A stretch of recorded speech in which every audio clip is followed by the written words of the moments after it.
Très récemment, le lundi et aujourd'hui ce matin, j'ai eu un échange téléphonique avec le président de la République de l'Afrique du Sud. À son initiative, nous avons discuté de ce problème au sujet de l'implication à l'est de la RDC. Et il prétend aussi être un facilitateur dans le conflit, alors que des forces sud-africaines sont engagées aux côtés de la RDC pour combattre le M23, parce que les rebelles du M23 ne sont pas censés être en RDC, que les rebelles du M23 seraient des Rwandais. Les rebelles du M23 ne sont pas des Rwandais, s'il vous plaît. Il s'agit de Congolais. Et tantôt, Tshisekedi les a reconnus comme Congolais, et tantôt, il les rejette au motif que certains ne sont pas Congolais, et ils seraient Congolais, pardon, Rwandais. Et comment nous, en tant que responsables, accepter cette situation de façon indéfinie? Nous laisser manipuler de cette façon-là par Tshisekedi et ses soutiens. Et l'Afrique du Sud ose même formuler des menaces à l'encontre du Rwanda sur ce qui pourrait advenir par la suite. Et bien sûr, nous verrons ce qui se passera à l'avenir au sujet de cette menace. Peut-être que l'Afrique du Sud aurait dû mettre fin au désordre à l'est de la RDC plutôt que de combattre ceux qui tentent de le faire.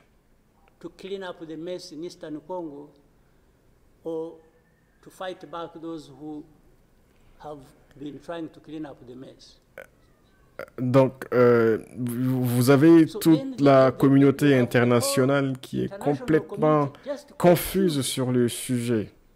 Il parle du Rwanda, il parle du processus de Nairobi. Honnêtement, là-dessus, peut-être que vous allez m'aider à y voir plus clair dans ces situations où les processus deviennent des fins en elles-mêmes. Et les initiateurs de ces processus sont plus importants que les processus eux-mêmes, y compris les résultats escomptés de ces processus. Puis le processus de Nairobi devient quelque chose d'autre, et puis au sujet du processus du Rwanda, on ne peut rien dire qui ne plaise à certaines personnes. Catégoriquement, cela n'avance en rien dans la résolution d'un problème aussi sérieux auquel nous sommes confrontés aujourd'hui. C'est parce que nous ne discutons pas de ces problèmes que nous avons des situations comme celle que nous avons aujourd'hui. Et par-dessus tout, je ne comprends pas comment et pourquoi Tshisekedi continue à penser que l'option militaire permettrait de résoudre le problème qui concerne les droits des gens. Les tuer et apporter de l'assistance militaire étrangère au sujet même spécialement de la Burundi. Et je me demande d'ailleurs si l'assistance militaire que la RDC a pu obtenir spécialement de la Burundi a été utile dans le sens d'une sortie de crise. Alors, je souhaiterais, Monsieur le Président, Votre Excellence, je voudrais que nous saisissons, quel que soit ce que nous disons et quelles que soient nos intentions, je voudrais que nous saisissons correctement et de manière adéquate le contexte. Et puis, cela nous évitera de formuler des propositions inutiles et nous permettra d'obtenir des résultats. Autrement, si nous continuons à nous complimenter, si chacun continue à poursuivre ses intérêts propres, je ne vois pas comment nous pouvons contribuer de manière efficace dans une éventuelle sortie de crise véritable.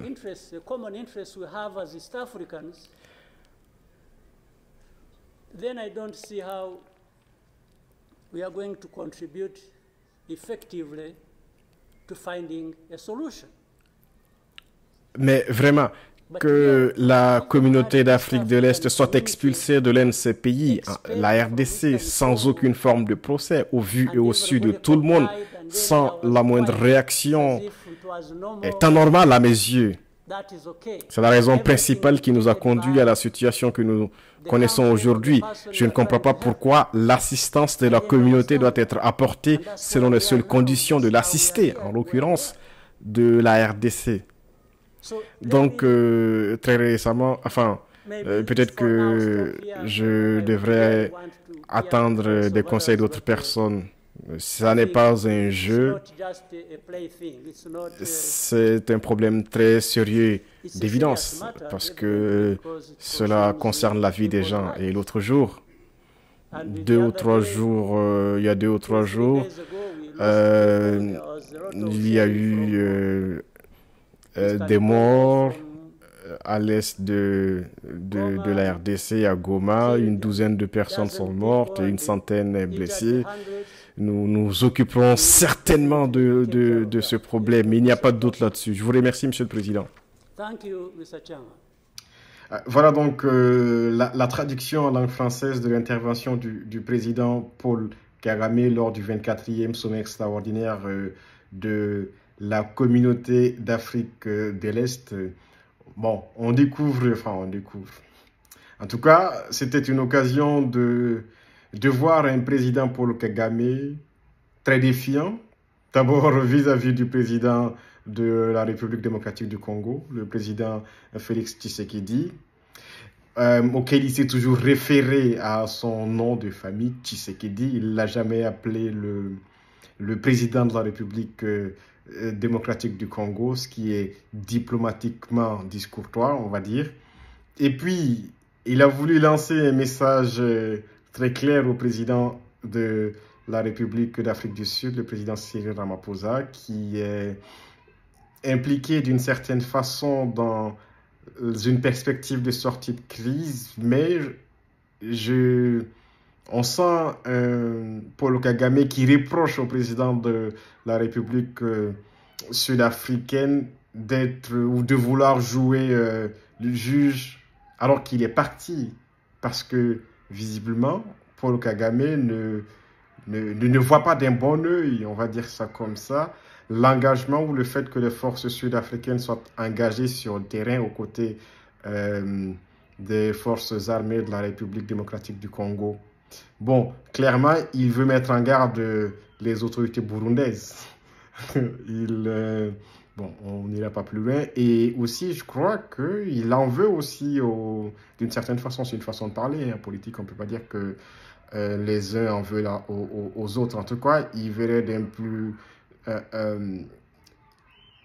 il considère que beaucoup de chefs d'État, y compris de chefs d'État de la communauté d'Afrique de l'Est, ne sont pas ou n'observent pas toujours une position de neutralité. Et il considère que cela, quelquefois, est lié au fait que ces chefs d'État auraient été démarchés sur le plan politique par des autorités politiques de la République démocratique du Congo. Et donc, c'est un chapelet de reproches que le président Paul Kagame adresse à ses collègues ou à c'est tout pour cet épisode de Audace TV. Merci de rester fidèle à Audace et à très vite.